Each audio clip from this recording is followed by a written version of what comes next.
Dear fellow Filipinos and good citizens of the world, Duterte must be tried in the Philippines and not in The Hague.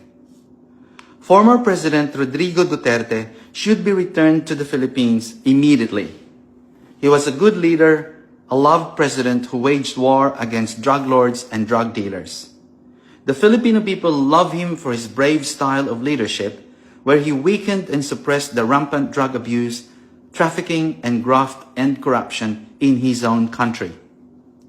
During his time, the Philippine streets became safe, politicians were scared to steal money from the government, tourism skyrocketed in the islands, while his ratings went so highly that the Filipino people started to feel proud of their nationality and country, a sentiment that was so kept from them for years from a series of corrupt leaders who ran their country. However, in 2025, the current President Ferdinand Marcos Jr., the son of the late dictator, allowed the kidnapping of Duterte to the ICC, allegedly because Marcos saw Duterte as a threat to his political career and inconvenient to his own lifestyle as a heavy cocaine user himself, a drug addiction that his own sister Amy Marcos revealed. During his term, Duterte was a staunch anti-drug campaigner and declared that Marcos and his wife, Lisa, were both drug addicts, hence the reason Duterte denied the Marcoses functions from Duterte's government.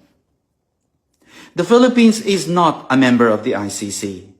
Why is he detained in The Hague is a question that baffles millions of Filipinos. The ICC should return or help to return Duterte to the Philippines to be tried in the country's active legal system.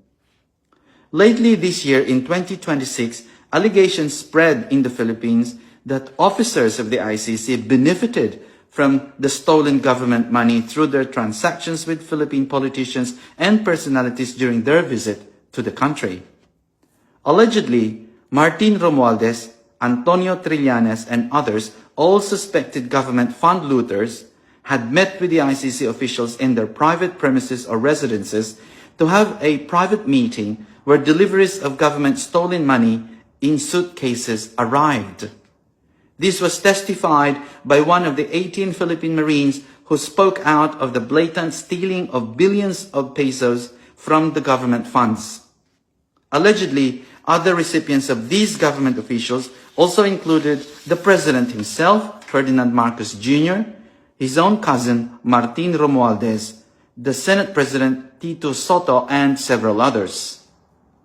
While we contemplate on the integrity, unfairness, and hypocrisy of the ICC for ignoring the real crimes against humanity cases and suspects such as Donald Trump and Benjamin Netanyahu, for aggressively attacking Iran in February this year, Trump kidnapping the President of Venezuela, imposing life-threatening sanctions to smaller and powerless nations like Cuba, and other allegations, not to mention the genocidal and ethnic cleansing acts done towards the Palestinians. We clamor for equality and respect for good leaders of the world, such as Duterte, who did nothing but cleaned up his country from the rut of drug addiction that wrecked people's lives and families.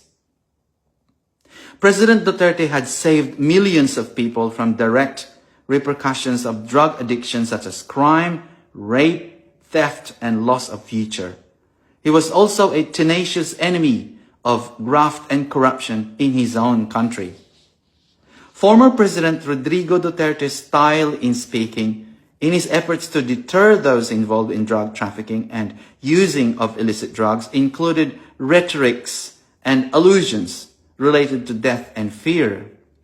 He used to say, "Mga putang ina ninyo, iwasan nyo ang druga, baka mapatay ko pa kayo." This hardcore persona that he had adopted for such purpose had indeed bore significant results that positively addressed the drug addiction situation of the time. Duterte had not committed murder. If anything, he was hated by murderers, including drug lords and oligarchs that had personal interests so destructive to the future of the people. So, A typical anti-drugs operation during Duterte's time would include police doing a surprise visit to the house of the suspects. Naturally, it would bring a kerfuffle in the premise, and the suspects fired at the police, to which the police responded in self-defense. As a result, drug-related suspects lose their lives. Why are the real criminals against humanity not investigated? Why does the International Criminal Court only exercise their power over a powerless country like the Philippines? Why is Duterte not returned in his country to be tried domestically from the allegations that happened domestically in his country? Please bring him home.